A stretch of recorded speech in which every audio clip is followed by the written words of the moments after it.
અને હવે રજૂ કરીએ છીએ પ્રાસંગિક, જેનો વિષય છે રાષ્ટ્રીય ગ્રામીણ આજીવિકા મિશન. સંપાદન પરેશ મારુ, પઠન નેહલ ઠક્કર. રાષ્ટ્રીય ગ્રામીણ આજીવિકા મિશન એ ભારત સરકારના ગ્રામીણ વિકાસ મંત્રાલય દ્વારા ગરીબી ઘટાડવાનો એક મુખ્ય કાર્યક્રમ છે, જે ગરીબ પરિવારોને લાભદાયી સ્વરોજગાર અને કુશળ વેતન રોજગારની તકો પ્રાપ્ત કરવા સક્ષમ બનાવીને ગરીબી ઘટાડવાનો છે, જેના પરિણામે ગરીબો માટે ટકાઉ અને વૈવિધ્યસભર આજીવિકાના વિકલ્પો ઉપલબ્ધ થાય છે. તેનો ઉદ્દેશ્ય ગ્રામીણ ગરીબ પરિવારોને સ્વ-સહાય જૂથોમાં એકત્ર કરવાનો અને તેમને આર્થિક પ્રવૃત્તિઓ કરવા માટે સતત પ્રોત્સાહન અને ટેકો આપવાનો છે, જ્યાં સુધી તેઓ સમય જતાં ગરીબીમાંથી બહાર આવવા માટે આવકમાં નોંધપાત્ર વધારો ન કરે. રાષ્ટ્રીય ગ્રામીણ આજીવિકા મિશન 2010માં ભૂતપૂર્વ સ્વર્ણ જયંતિ ગ્રામીણ સ્વરોજગાર યોજનાનું પુનર્ગઠન કરીને મિશન મૂળ યોજના તરીકે શરૂ કરવામાં આવ્યું હતું. 2016માં આ કાર્યક્રમનું નામ દીનદયાળ અંત્યોદય યોજના રાષ્ટ્રીય ગ્રામીણ આજીવિકા મિશન રાખવામાં આવ્યું. કેન્દ્ર અને રાજ્ય સરકારો સંયુક્ત રીતે આ કેન્દ્ર પ્રાયોજિત યોજનાને ભંડોળ પૂરું પાડે છે. ગરીબોની આજીવિકા સુધારવા માટે તે વિશ્વની સૌથી મોટી પહેલોમાંની એક છે. મિશન 4 મુખ્ય ઘટકોમાં રોકાણ કરીને તેના ઉદ્દેશ્યને પ્રાપ્ત કરવાનો પ્રયાસ કરે છે. રાષ્ટ્રીય ગ્રામીણ આજીવિકા મિશન ગરીબો, ખાસ કરીને મહિલાઓ માટે સ્વ-સહાય જૂથો જેવી મજબૂત સંસ્થાઓના નિર્માણને પ્રોત્સાહન આપે છે અને આ સંસ્થાઓને વિવિધ નાણાકીય સેવાઓ અને આજીવિકા મેળવવા માટે સક્ષમ બનાવે છે. આ સંસ્થાઓ તેમને તેમની આજીવિકામાં વૈવિધ્ય લાવવા, તેમની આવક વધારવા અને તેમના જીવનની ગુણવત્તા સુધારવા માટે લાંબા ગાળાની સહાય પૂરી પાડે છે.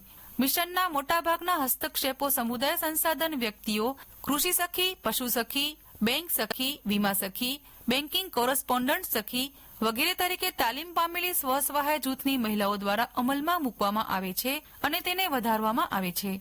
મિશન ઘરેલું હિસ્સા, મહિલા શિક્ષણ અને અન્ય લિંગ સંબંધિત ચિંતાઓ, પોષણ, સ્વચ્છતા, આરોગ્ય વગેરે જેવા મુદ્દાઓ પર જાગૃતિ વધારો અને વર્તન પરિવર્તન સંચાર દ્વારા સ્વ-સહાય જૂથની મહિલાઓને સશક્ત બનાવવાનું પણ કામ કરે છે. આ યોજના હેઠળ રચાયેલા સ્વ-સહાય જૂથોનો હેતુ આ સુવિધા આપવાનો છે. મિશનનો પ્રાથમિક ઉદ્દેશ ગરીબ પરિવારો, ખાસ કરીને મહિલાઓને નાણાકીય સેવાઓની પહોંચ પૂરી પાડીને તેમની આજીવિકામાં વૈવિધ્યીકરણ કરીને અને તેમના જીવન ધોરણમાં સુધારો કરીને ગરીબી દૂર કરવાનો છે. આર્થિક રીતે મિશન મહત્વપૂર્ણ નાણાકીય, તકનીકી અને માર્કેટિંગ સંસાધનો પૂરા પાડતી સમુદાય સંસ્થાઓને પ્રોત્સાહન આપીને મહિલાઓને સશક્ત બનાવે છે. દીનદયાળ અંત્યોદય યોજના રાષ્ટ્રીય ગ્રામીણ આજીવિકા મિશન હેઠળ ઔપચારિક નાણાકીય સંસ્થાઓ દ્વારા મહિલા સ્વ-સહાય જૂથોને ₹11 લાખ કરોડથી વધુની લોનનું વિતરણ કરીને એક મહત્વપૂર્ણ સીમાચિહ્ન પ્રાપ્ત થયું છે. આ કાર્ય બેંક સખીઓ અને બેન્કિંગ કોરસ્પોન્ડન્ટ સખીઓ તરીકે તાલીમ પામેલી મહિલાઓ દ્વારા સરળ બનાવવામાં આવ્યું છે, જેઓ એસએચજી અને ઔપચારિક બેન્કિંગ સંસ્થાઓ વચ્ચે સંપર્ક તરીકે કાર્ય કરે છે. આ ₹11 લાખ કરોડની કોલટરલ મુક્ત લોન વ્યાજ, સબસિડી અને અન્ય નાણાકીય સહાય દ્વારા સમર્પિત છે અને 98%થી વધુનો અપવાદરૂપ ચૂકવણી દર આ કાર્યક્રમોની અસરકારકતા અને ટકાઉપણું દર્શાવે છે. રાષ્ટ્રીય ગ્રામીણ આજીવિકા મિશન ભારતમાં ગ્રામીણ ગરીબી નાબૂદી અને મહિલા સશક્તિકરણનો પાયાનો પથ્થર બની ગયો છે.